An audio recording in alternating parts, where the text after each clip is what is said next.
অবৈধ অভিবাসীদের যুক্তরাষ্ট্র থেকে বের করে দেওয়ার প্রেসিডেন্ট ডোনাল্ড ট্রাম্পের হুমকির আগে বৃহস্পতিবার মেক্সিকোর সৈন্যরা মার্কিন সীমান্তের কাছে অভিবাসীদের জন্য জরুরি আশ্রয়কেন্দ্র স্থাপনের প্রস্তুতি নিচ্ছেন। মেক্সিকোর সরকার জানিয়েছে তাদের দেশটির নাগরিকদের জন্য 9টি এবং বহিষ্কৃত বিদেশিদের জন্য আরও 3টি আশ্রয়কেন্দ্র খোলার পরিকল্পনা করেছে। তবে মোট ধারণ ক্ষমতা কত হবে তা স্পষ্ট করে কিছুই বলা হয়নি। মেক্সিকো আপনাকে স্বাগত জানাবে নামক একটি প্রকল্পের আওতায় আশ্রয়কেন্দ্রগুলো তৈরি করা হচ্ছে। প্রেসিডেন্ট ক্লদিয়া শেইনবাউম এই সপ্তাহে বলেছেন, অন্যান্য দেশ থেকে নির্বাসিত অভিবাসীদের প্রত্যাবাসনের আগে মানবিক সহায়তা প্রদান করবে মেক্সিকো সরকার।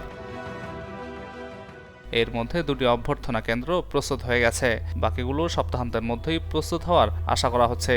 এগুলোতে রান্নাঘর, বাথরুম, খাবার ঘর থাকবে, স্বাস্থ্যসেবা এবং পরামর্শ প্রদান করা হবে। এএফপি এর এক সংবাদদাতা জানিয়েছেন, টেক্সাসের ব্রাউন্সভিলের সীমান্তের উপরে উত্তর পূর্ব শহর মাতামোরোসে নৌবাহিনীর কর্মীদের একটি বিশাল খেলার মাঠে একটি আশ্রয়কেন্দ্র তৈরি করতে দেখা গেছে। নিরাপত্তার দায়িত্বে থাকা সামরিক বাহিনীর সদস্যদের জন্য জলপাই, সবুজ তাঁবু এবং নির্বাসিতদের জন্য একটি ধাতব কাঠামো তাঁবু থাকবে। পৌর কর্তৃপক্ষের মতে মাতামোরোস আশ্রয়কেন্দ্র তামাউলিপাস রাজ্যে নির্মিত 3টি আশ্রয়কেন্দ্রের মধ্যে একটি, যেখানে প্রায় 3000 লোকের থাকার ব্যবস্থা সক্ষম করা হয়েছে। মেক্সিকো সরকার ডিসেম্বরে ঘোষণা করেছে তারা মার্কিন যুক্তরাষ্ট্রে আসন্ন আটকের মুখোমুখি অভিবাসীদের জন্য একটি সতর্কতা সহ একটি মোবাইল অ্যাপ চালু করবে।